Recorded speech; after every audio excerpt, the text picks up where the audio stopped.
Hello guys, it's your girl Cordy back again with another video. Today is officially day 2 of Caitlin Clark at USA basketball camp.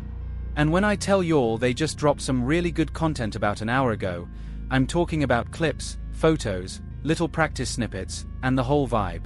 We're finally getting a look at what this Team USA squad is starting to look like with Caitlin Clark in the mix. Now, think about this for a second. The last time we really saw Caitlin Clark playing competitive basketball like this was back in July of 2025, and here we are now in March of 2026. That's a long time for someone who has basically been one of the most talked about players in basketball. Fans have been waiting to see her back on the court, hitting those deep threes, dropping crazy assists, and throwing those no-look passes that everybody loves. And from what we're seeing in these new clips coming out of the Team USA camp, it looks like she hasn't missed a beat. The energy is there, the confidence is there, and you can tell the vibe around the team is really positive right now. We're also seeing some really cool moments off the court too. Caitlin Clark and Kelsey Plum look like they're having a great time down in Miami before the team heads out to Puerto Rico. The pictures and short videos show them laughing, joking around, and just enjoying the moment. Personally, I think this is great to see.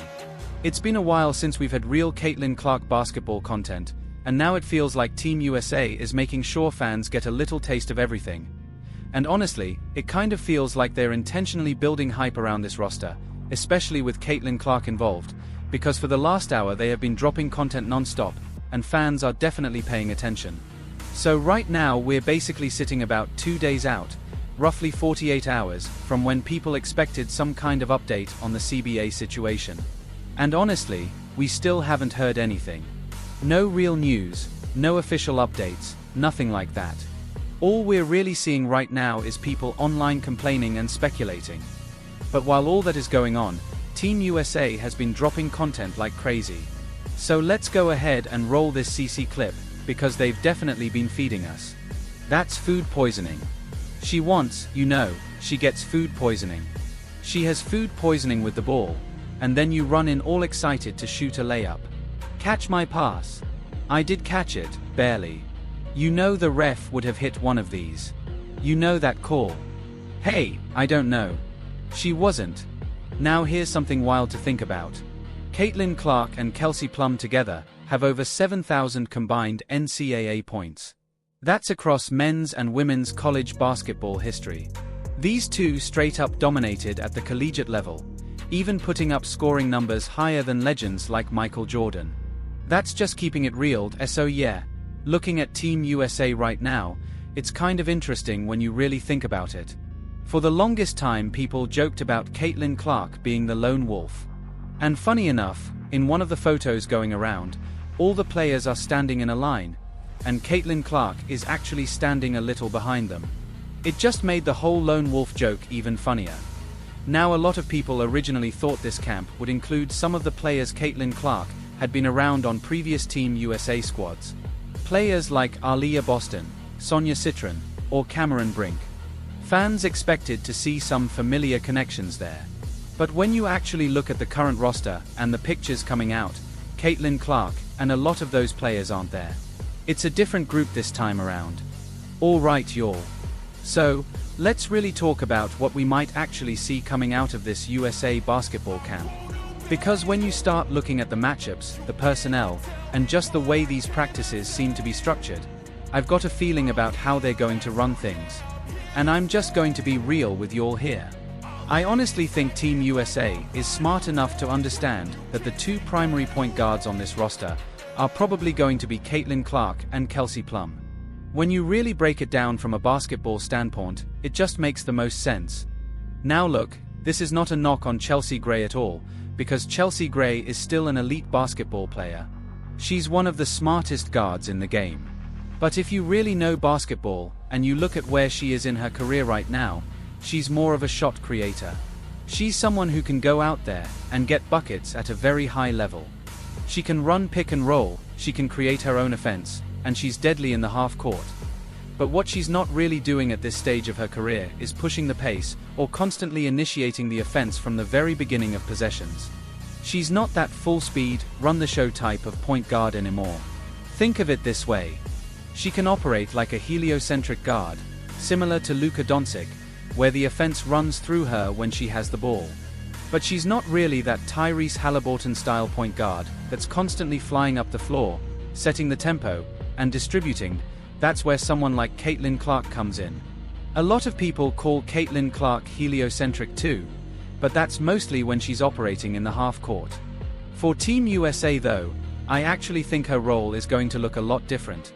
What I envision for Caitlin Clark is more of a Magic Johnson-style role. Running the floor, pushing the pace, moving the ball, getting everyone involved, and basically making the entire team function offensively. She's the type of player who can grab the ball, push in transition, see the floor 2 or 3 passes ahead, and just make everything flow. That's her real superpower. It's not just the scoring or the deep threes. It's the way she processes the game. And that's going to be huge for Team USA, because when you look at this roster, there are a lot of athletes who can run. There are a lot of players who thrive in transition. If Caitlin Clark is the one pushing the tempo and creating those opportunities, that's going to make this team extremely dangerous. Now another interesting piece here is Paige Bueckers. From the way she's talked in interviews and the way people around the program describe her role, it sounds like she's going to be a utility-type player for this roster. Paige even mentioned wanting to play a role similar to Devin Booker, where she can basically fit anywhere. And honestly, that makes perfect sense. Paige Bueckers might be one of the best super role players you could ever have on a team like this. Now I've said that phrase before, super role player, and sometimes people take it the wrong way. When I've talked about Paige in the past, especially when discussing her potential with a WNBA team, it sometimes felt like she needed to decide whether she wanted to be the main star or that super role player. But for Team USA, that super role player role is perfect. Because if you go back to her time at UConn Huskies women's basketball, Paige thrived in situations where she could play within the system, defer when needed, and still impact the game in multiple ways. That's exactly the kind of player Team USA needs. Someone who can plug into any lineup and immediately make things work. SOIC Paige being that plug-and-play piece who can play multiple positions, defend, score when needed, and just keep the offense flowing. Meanwhile, Caitlin Clark is probably going to be the one initiating everything.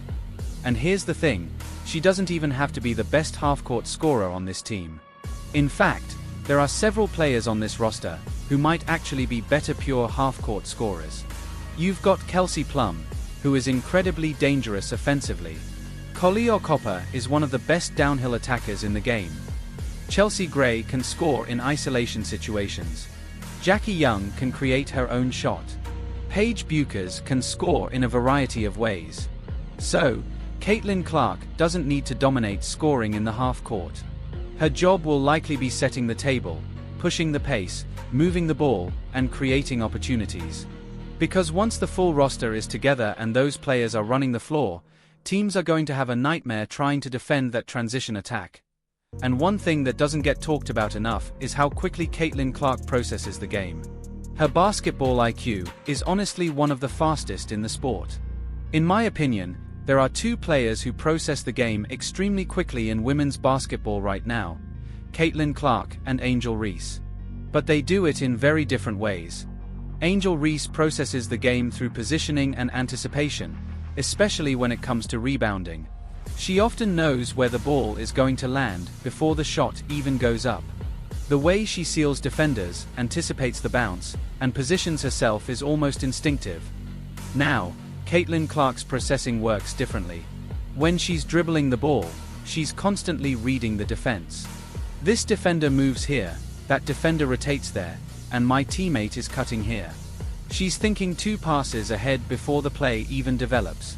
That's why some of her passes look almost unbelievable. And yes, sometimes that leads to turnovers. But a lot of Caitlin Clark's turnovers are actually dead ball turnovers, where the pass goes out of bounds, because she and a teammate weren't on the same page. But here's the thing, when those passes do connect, they often lead to easy buckets, so it becomes a risk versus reward situation. If a pass has a high chance of creating a scoring opportunity, it's often worth attempting even if there is some risk involved. That's something that a lot of people, who only look at box scores, don't fully understand. Basketball decisions are about weighing risk versus reward. And most of the time, Caitlin Clark is actually very good at managing that balance. Now, another thing worth mentioning is the whole idea of players competing for spots on Team USA. A lot of fans frame it as Caitlin has to beat out this player or Paige has to beat out that player. But that's not really how national teams work. It's not just about individual matchups. It's about which lineups work best together. Team chemistry matters way more than one player outperforming another in isolation. And that's why you'll often see players who are rivals in the WNBA working very closely together at Team USA camp. They are building chemistry and figuring out which combinations actually function well on the court. Because when it comes down to selecting the final roster, it's about building the best overall team, not just picking the best individual players. And right now, based on the matchups we've seen in practice, it really does look like Caitlin Clark and Kelsey Plum are being evaluated as the main point guard options for this Team USA squad. We've seen them matched up against each other quite a bit. That's usually how these camps operate. Position versus position. Kelsey Plum attacking downhill against Caitlin Clark defensively is going to be an interesting challenge, but it also helps both players sharpen their games. So when it's all said and done, I wouldn't be surprised at all if those two end up being the main point guards for this Team USA squad. But anyway, that's the video for today. Let me know what you think about all of this. Do you think Caitlin Clark ends up running the offense for Team USA? Or do you think they go in a different direction? Drop your thoughts below, and don't forget to like, comment, and subscribe.